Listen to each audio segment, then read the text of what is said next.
comprendre que culture bi nag benn mouvement la bu dajalee ay mbootaayu jigéen yëngatu ci artisanat yëngatu ci culture ak yeneen yoo xam ne daal dafa laal aada ak cosaan nekk ci 14 régions yi ak 46 départements yi li ko waral moom mooy daal di xool ban politique la ñu war a mener en tout cas une politique culturelle pour sukkali li nga xam ne mooy culture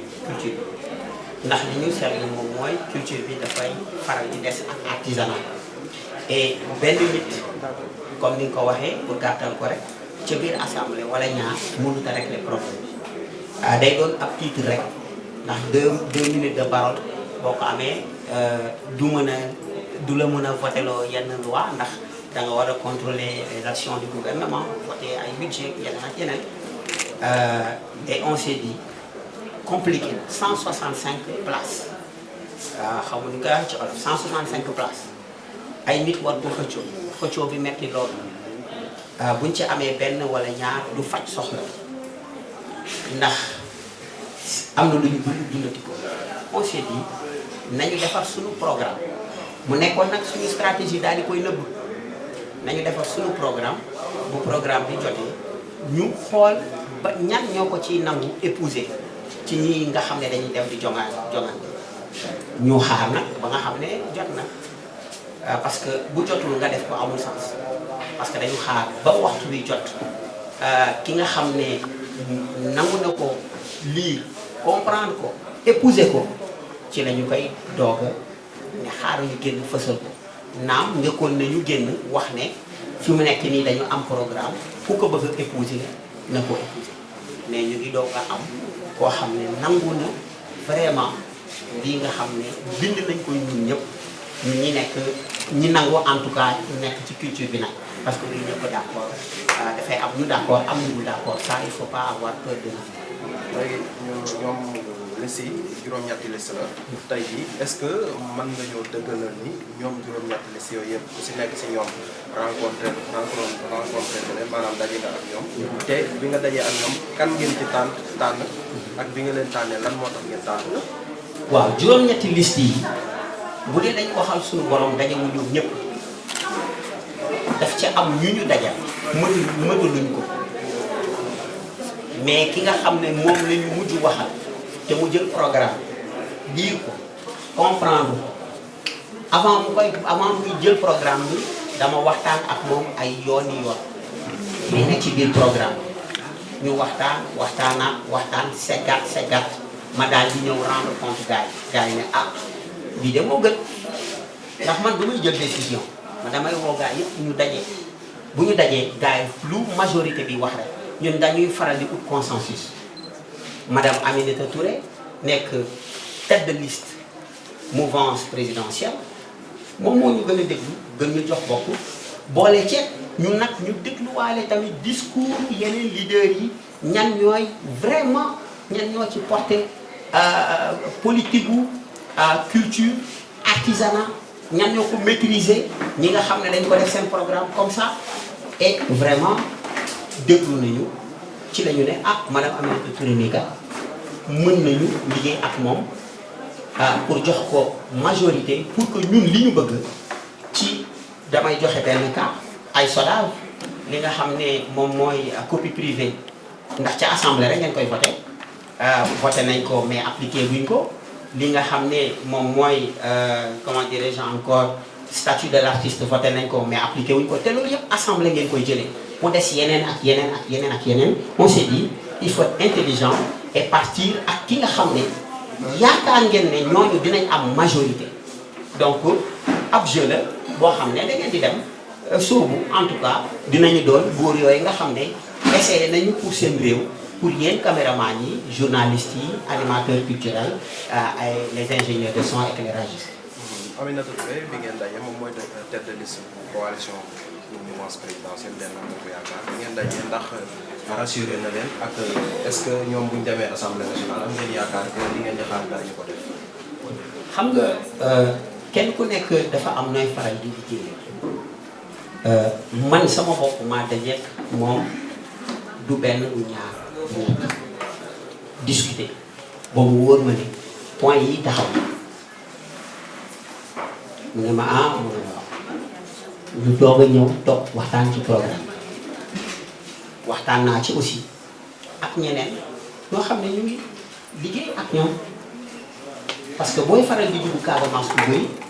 am nga tamit ñeneen ñu fa nekk bu ngeen bokkee même vision parce que Casamance dëkk culture ku ci mel ne Doudou Ka aussi daal di ne ah bon ñu ne waaw ñu ne ok dinañ jéem a xool bu ñu amee majorité yéen def leen dañu am majorité rek déglu na madame Aminata Touré parce que moom mooy nag moom mooy tête de liste munoo dem seeti ka nekk ca tàgg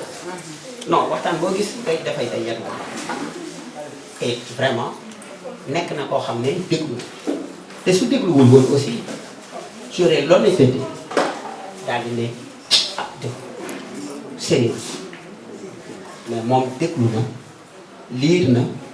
xool na d'accord na déglu naa ay discours am avant may waxtaan ak moom pour xool réellement est-ce que kii li muy woote dëgg la parce que j'ai écouté les autres leaders. Dernière question bi ci wolof mooy tey jii kon mën nañu wax ni culture bi nag signe de vote dañ koy joxe ci élection yi. mooy ay ñuy wax consigne de vote mooy ñi bokk ci yéen ñu voteel coalition Benno Bokk Yaakaar. bien sûr loolu moo tax même ci image yi ngeen fi gis sànq fu nekk wër nañ ko daal dina leen te indi leen seen carte moo tax ngeen gisoon ci internet bi ay acteurs culturels yu bëri daal di ne man sama carte culture bi nag moo ko moom c'était pour xaar bu culture bi nag joxe consigne de vote ñu daal di ne voté leen Massamba wala Mademba wala Mapaté et finalement on a choisi de voter pour la tête de liste Aminata Touré ak Benno Bokk Yaakaar pour pouvoir mener une politique culturelle par exemple ci français yi ni ñu ko bëggee fële ca assemblée comme yeneen i loi lu ci mel ni copie privée ñëpp mën ci gis seen bopp parce que amul sens benn baabaam ni dem fa taxaw wala Massamba Mademba 2000 ngay am ñu dagg la majorité bi amoo ko voilà. Baba musicien compositeur également initiateur de culture bi nag qui embrasse les associations groupements de femmes et mouvements qui évoluent dans la culture et une partie de l'artisanat, pour ne pas dire tout le monde. Je précise, il y a une partie de la culture qui aujourd'hui accepte d'aller dans la même idéologie de culture binôme. Une bonne partie de l'artisanat qui accepte aussi d'aller dans la même idéologie de culture binôme. Après moult réflexions, nous avons pu discuter avec beaucoup de partis politiques, des leaders politiques qui aujourd'hui vont aller dans les élections législatives. Qu'est-ce qui s'est passé? Finalement, on a trouvé un point commun avec Madame Aminata Touré, qui est la tête de liste de la mouvance présidentielle. Elle a su lire, écouter. J'ai discuté 2, 3, 4 reprises avec elle et finalement, on est tombé d'accord pour pouvoir l'accompagner et qu'elle accepte notre programme qui est couché sur ces plaquettes. Et Madame Aminata Touré, en tant que tête de liste de la mouvance présidentielle, a accepté d'épouser l'idéologie de culture binôme. Alors on s'est dit, après concertation, que nous allons voter pour la mouvance présidentielle pour apporter des changements au niveau de la culture, mais au niveau de l'hémicycle. Parce que la plus grande instance de décision, c'est l'hémicycle. Bien que nous avons d'autres, comment dirais-je encore, nous avons d'autres, comment dirais-je, je perds le mot, mais c'est l'hémicycle, la plus grande instance de décision, nous avons d'autres instances de décision. Voilà. il y aura 8 listes, 8 coalitions pour les élections législatives du 31 juillet. Est-ce que vous avez rencontré ou bien concerté les autres leaders des autres coalitions? Nous n'avons pas pu faire le tour des 8 candidats ou le tour des 8 listes. Hein, pour être honnête, on a travaillé avec quelques partis dont je tairai leur nom et on n'a pas pu trouver de terrain d'entente, mais on a pu trouver un terrain d'entente avec la tête de liste de Benno Bokk Yakaar, Mme Aminata Touré, qui a pu lire, comprendre, accepter le programme de Culture Binac et accepter de travailler avec eux. Alors, si aujourd'hui la tête de liste Benno Bokk Yakaar arrive à remporter la majorité au niveau des municipes, Benno Bokk Yakaar, selon notre programme, pourrait voter des lois, des budgets, etc., contrôler l'action du gouvernement par rapport à notre programme qui a été proposé et qui est sur la plaque.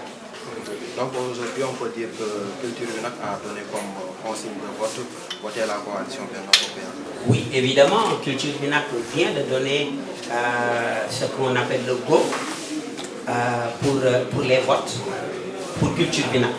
Et nous rappelons que nous sommes dans les 14 régions du Sénégal, 46 départements. L'artisanat, une partie de l'artisanat, je précise, une très grande partie de la culture, vient de donner le go pour que ces acteurs culturels qui évoluent dans la culture et l'artisanat puissent voter pour la tête de liste Aminata Touré, Benno Bokk Yakaar, pour pouvoir gagner les élections législatives. Merci beaucoup.